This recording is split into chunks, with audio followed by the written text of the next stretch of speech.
Assalamualaikum warahmatullahi wabarakatuh.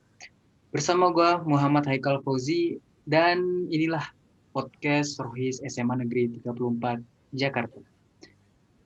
Pada hari ini kita akan membahas suatu tema dan tema tersebut yaitu mengenai ilmu.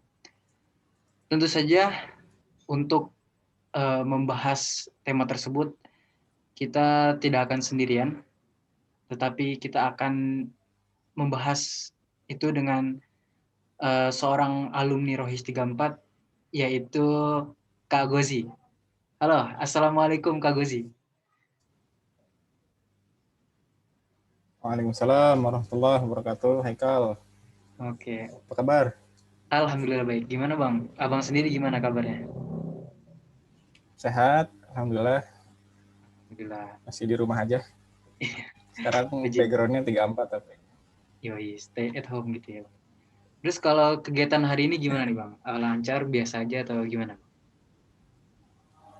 Hari ini kita kan hari Minggu ya rekamannya. Lumayan padat sih. Ada webinar gitu, terus diajakin buat bikin podcast ini kan. Sama nanti sore ada kegiatan juga bareng teman-teman kampus. Gitu, insya Allah memanfaatkan waktu supaya tidak sia-sia lah. Kalau kesibukan biasanya tuh ngapain Bang? Kesibukannya atau kerja atau ngajar gitu apa gimana? Kesibukan kalau sekarang kerja dari rumah, WFH, biasa depan laptop aja sih. Lagi ada project bikin aplikasi gitu, terus support tim tim IT gitu-gitu aja, olah-olah data gitu. Selain itu yang ngurusin alumni Rohis eh, selama setahun ke belakang sampai nanti akhir tahun 2021, terus aktif di Bogor Inisiatif, komunitas anak-anak muda di Bogor yang kita inisiasi setahun yang lalu, sama ini sih di IRDI, lembaga think tank pengelolaan sumber daya alam dan sumber daya manusia. Itu paling Kal. Semoga menjawab ya. Insya Allah menjawab. Dan berarti Kak Gozi ini adalah seorang alumni dari SMA 34 umumnya dan khususnya Rohis SMA Negeri 34 tahun 2015 ya Bang, betul ya? 2014. Oh 2014, oke. 2014. Saya kira ini masih rada-rada muda nih Bang. Oh, alhamdulillah. Ya seumuran nih Bang, aduh. Oke, mungkin kita akan membahas tema yang sebenarnya cukup menarik gitu, sangat relevan dengan uh, saya khususnya pelajar dan mungkin abang juga walaupun sudah lulus sekolah gitu atau bahkan sudah lulus kuliah pasti juga belajar gitu kan dimanapun dan kapanpun kita berada. Nah, yang pertama nih Bang, Ani mau nanya kira-kira makna dari ilmu itu seperti apa Bang? Ini pertanyaan berat bener ya. Ilmu, makna ilmu ya. Kalau yang aneh pahami, ilmu itu kan sebuah pengetahuan ya yang punya sistem atau metode metode tertentu gitu yang biasanya itu bisa menjelaskan peristiwa atau fenomena-fenomena yang terjadi di sekitar kita.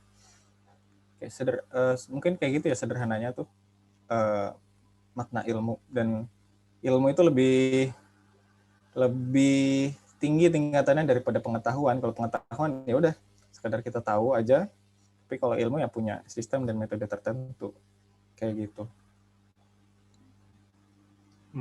Berarti ada metode yang dilakukan dalam ilmu itu gitu. Nah, kalau misalkan kita melihat belakangan ini gitu Bang, kan ada apa namanya istilah slogan-slogan 4.0 dan lain sebagainya. Itu pasti ada kaitannya dengan ilmu gitu, iptek misalnya dan lain sebagainya. Nah, berarti kan kalau dilihat dari perkembangan zaman ini, berarti ilmu itu seolah-olah atau bahkan memang memiliki kepentingan yang luar biasa gitu Bang dalam kehidupan manusia. Mm-mm. Uh, emangnya kenapa gitu ilmu itu sangat penting dalam kehidupan manusia? Kenapa penting? Kenapa penting?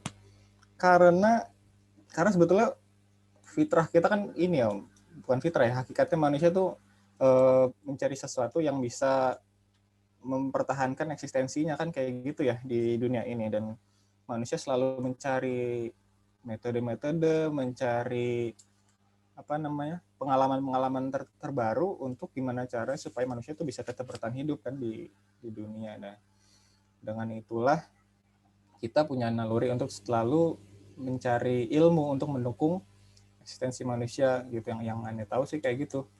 Nah, sekarang kita tuh di zaman yang dimana ilmu itu ada di mana-mana ya nggak sih?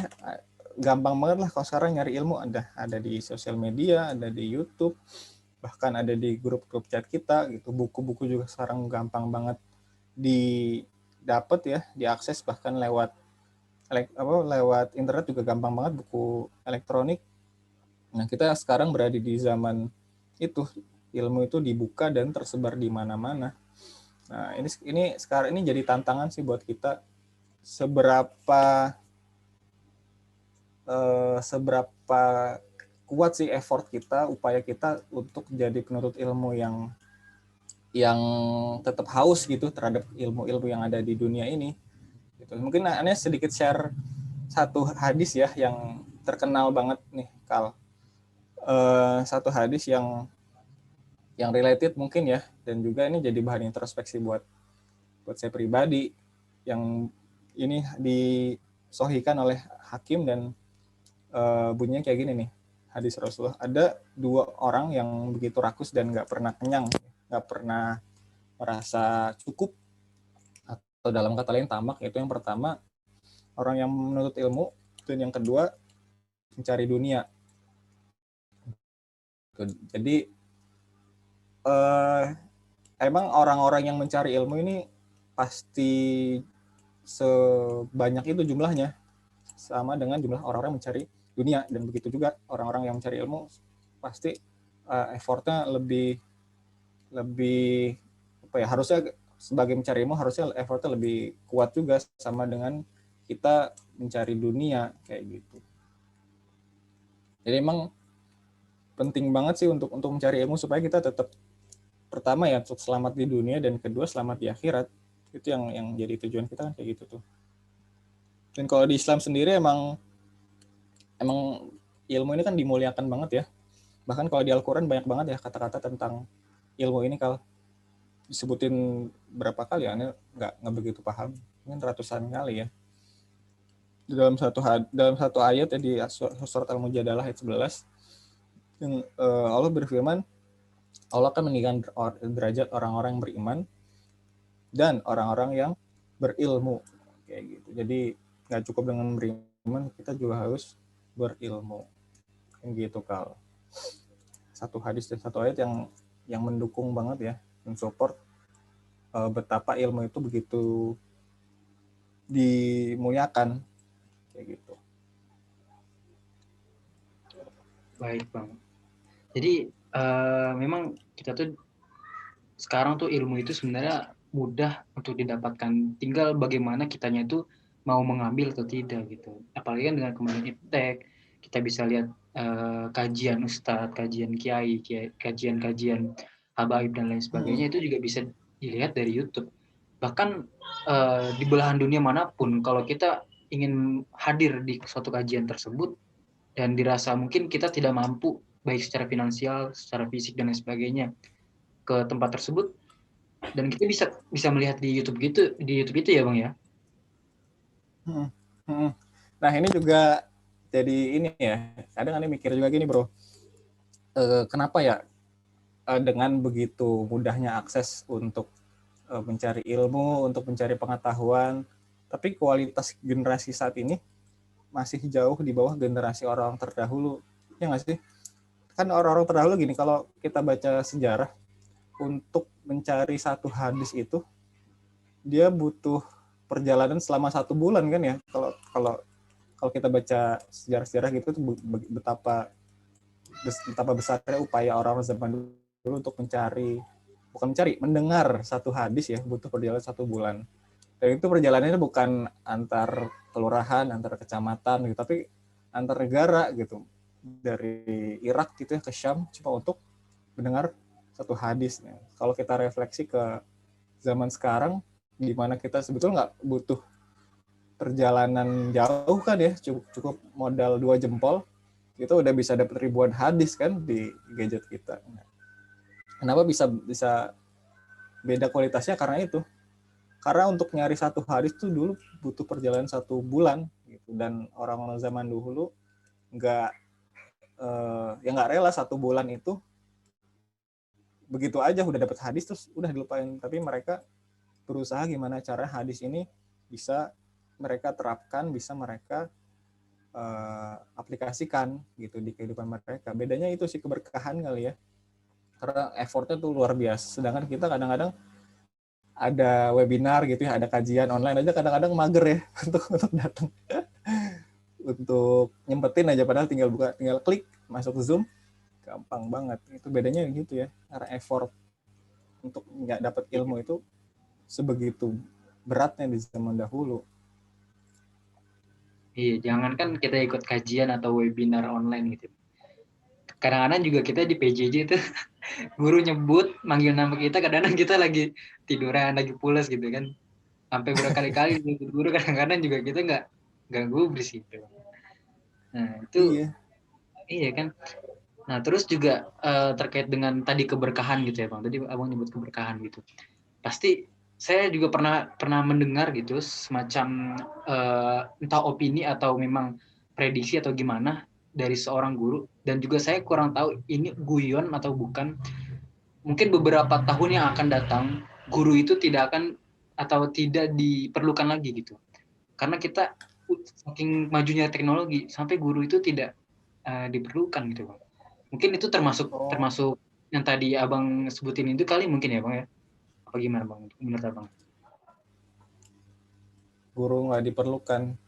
Ya kalau kita untuk nyari ilmu doang, nyari apa ya, inti dari pengetahuannya itu aja ya barangkali memang bisa kita lakukan sendiri gitu ya, tanpa bantuan orang lain. Tapi ada satu hal kenapa menurut saya guru ya, atau pembimbing atau pendidik itu masih diperlukan ya, karena untuk kalau untuk jadi orang yang pinter aja cukup dengan ilmu ya, tapi kalau untuk jadi orang yang bijak, orang yang bermanfaat, yang bisa mengamalkan ilmunya itu dengan baik ya, di jalan yang benar, di hal-hal yang positif, kita perlu guru. Karena dari guru itu kita belajar adab sih. Jadi amal sebelum ilmu sebelum amal, dan adab sebelum ilmu. Jadi yang nggak kita bisa dapatkan dari belajar sendiri itu ya adab itu. Gimana kalau kita datang ke kajian gitu ya, atau ke sekolah lah, paling nggak kita kan ini ya, ketemu orang gitu kan, ketemu terus kita eh, apa namanya, hormat gitu ya kepada beliau gitu, mungkin salaman, dan di situ kita bisa belajar bagaimana seorang yang berilmu itu gimana sikapnya dalam menghargai sebuah forum, gimana caranya dia bertindak gitu ya, mana akhlaknya dia. Nah itu menurut Anda sih tetap diperlukan seorang pendidik, seorang guru, seorang ustadz. Jadi nggak cuma ilmunya doang, tapi keberkahan dan adabnya itu yang kita pelajari. Iya betul bang. Memang kadang-kadang kita tuh menyepelekan ilmu, cuman ingin mendapatkan pinternya saja gitu. Tapi kalau guru itu mungkin kita bisa bisa menjaga ilmu itu, terus ada berkahnya juga. Jadi bermanfaat gitu ilmu kita.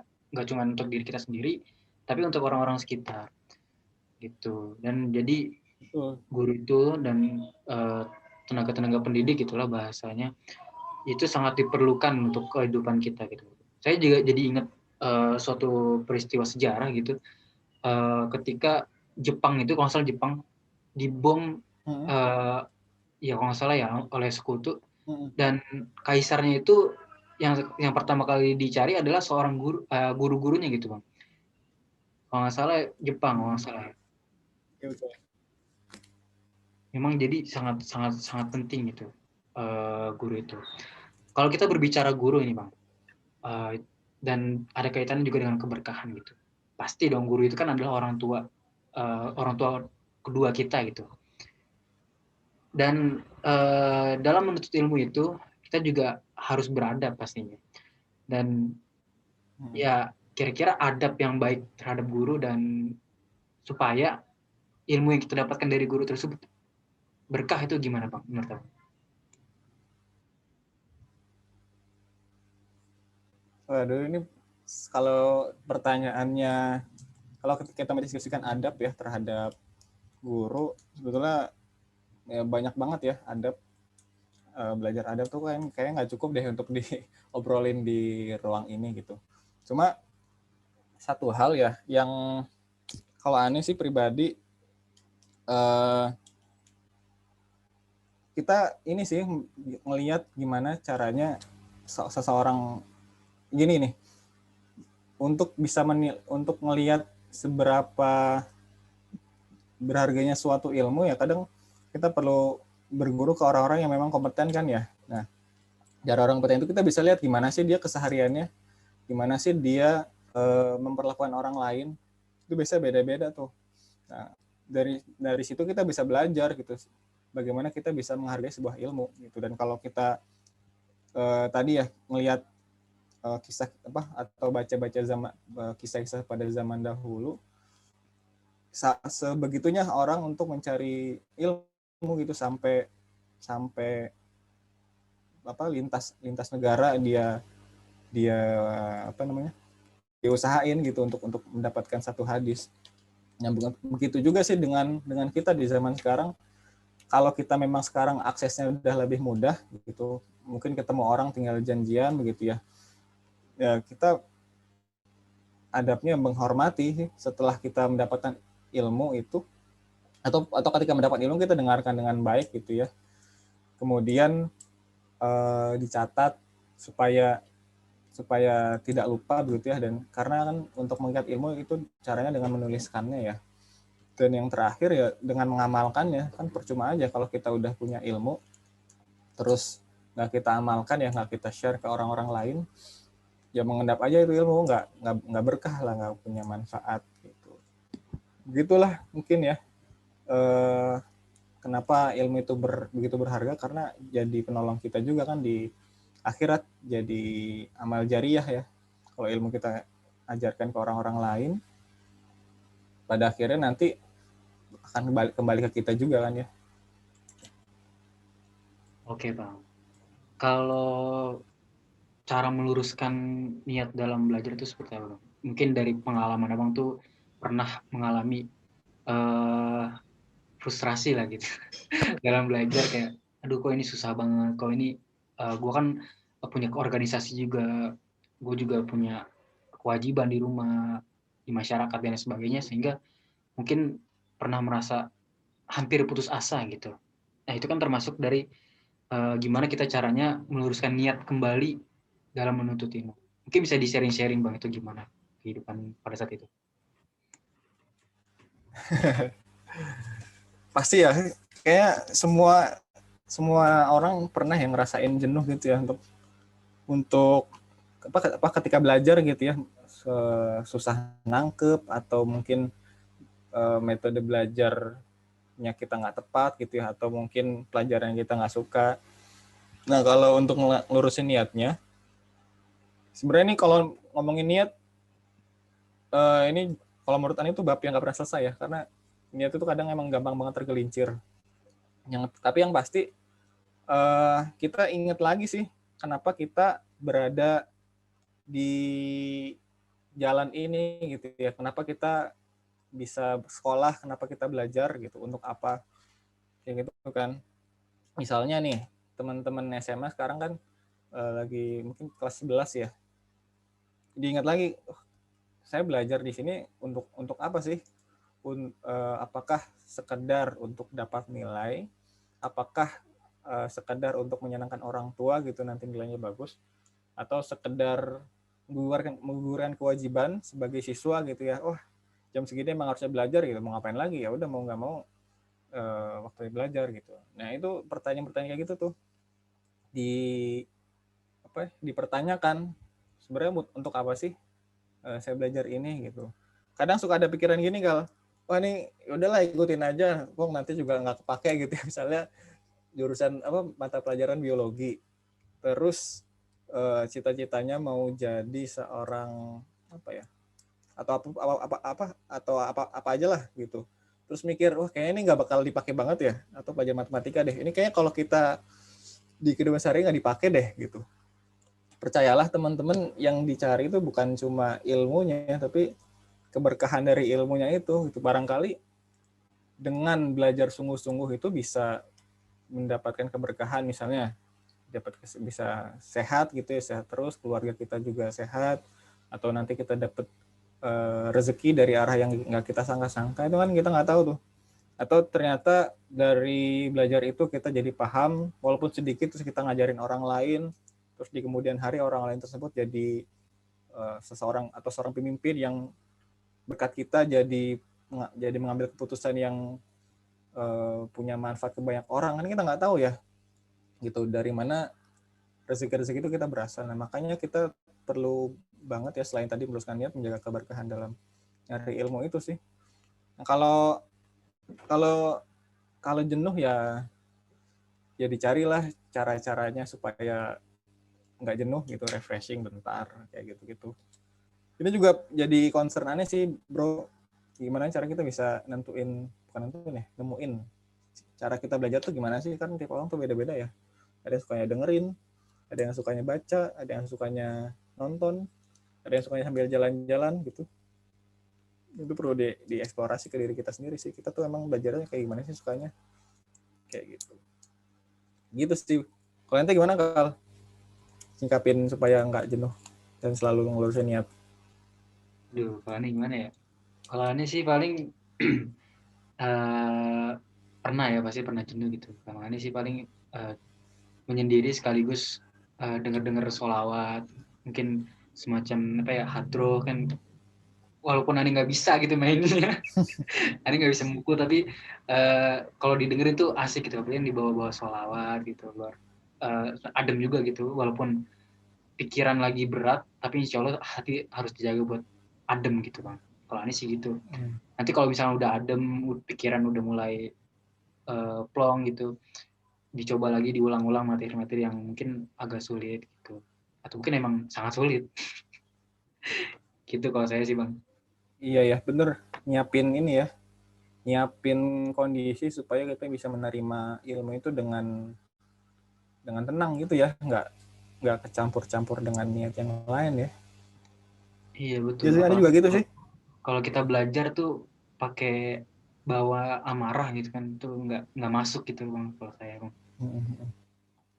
Iya iya iya. Betul betul. Harus lurus dulu baru bisa. Sama kita juga. Oke, itu kita cesan bang. Oke. Oke, Kak Gozi, mungkin itu dulu diskusi kita pada hari ini, Bang. Sedikit, namun insya Allah banyak manfaatnya gitu buat khususnya teman-teman di SMA 34 dan khalayak umum gitu. Oke, Kak Terakhir Gozi, Kal, terima kasih. Apa? Gimana? terakhir nih sebagai closing statement ya. Oh iya, siap. Nyambungin ke hadis yang tadi Ani sampaikan di awal ya, ada dua kelompok yang selalu tamak dan nggak pernah merasa kenyang. Yang pertama penuntut ilmu, dan yang kedua penuntut dunia ya, atau ahli dunia. Nah di situ Rasulullah udah ngejelasin dengan gamblang bahwa ada dua kelompok itu yang nggak pernah kenyang ya, selalu nggak pernah puas gitu, penuntut ilmu dan penuntut dunia. Nah ini jadi pertanyaan yang reflektif juga buat kita, pertanyaan introspektif. Nah kita mau berada di yang mana nih? Mau jadi kelompok yang nggak pernah puas dengan ilmu atau nggak pernah puas terhadap dunia gitu. Soalnya sekarang kita sering banget nih ngelihat orang-orang yang nggak pernah puas dengan dunia ya.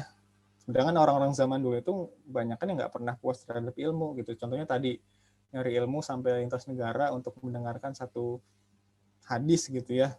Atau ada juga yang ada kisah, kalau nggak salah gurunya Imam Malik ya, nanti coba kita validasi lagi. Gurunya Imam Malik itu sampai ngejual gentengnya untuk bisa melakukan perjalanan dalam pencarian ilmu gitu sampai segitunya gitu. Tapi teman-teman jangan sampai jual genteng rumahnya yang nanti dimarahin orang tua gitu.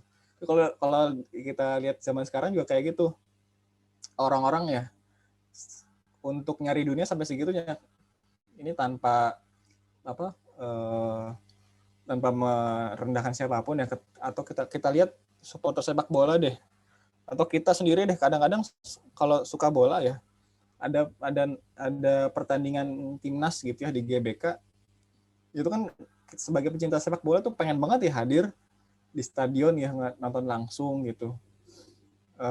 Padahal kita bisa aja nonton dari rumah gitu santai sambil makan gitu dengan tenang gitu. Tapi beda Kak, di stadion tuh atmosfernya beda gitu, apalagi ketika gol gitu ya, padahal kita nggak lihat gitu.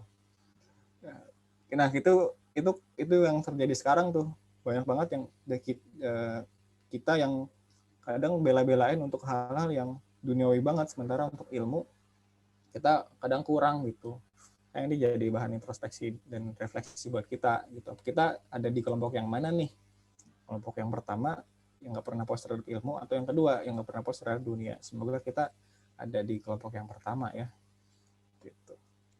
Insya Allah, amin, amin ya rabbal alamin. Oke, Kak Gozi, mungkin itu dulu nih diskusi atau pembahasan kita mengenai ilmu gitu. Dan pastinya mengkaji ilmu itu perlu kajian yang begitu dalam sebenarnya. Dan ini yang kita bahas adalah bagian-bagian umumnya saja. Insya Allah walaupun sedikit juga bermanfaat gitu buat orang-orang yang nonton video kita. Asik. Oke, terima kasih Kak Gozi atas kesempatan dan waktunya. Insya Allah di lain waktu kita bisa ketemu lagi. Sip, Oke. sama-sama Dan Kal.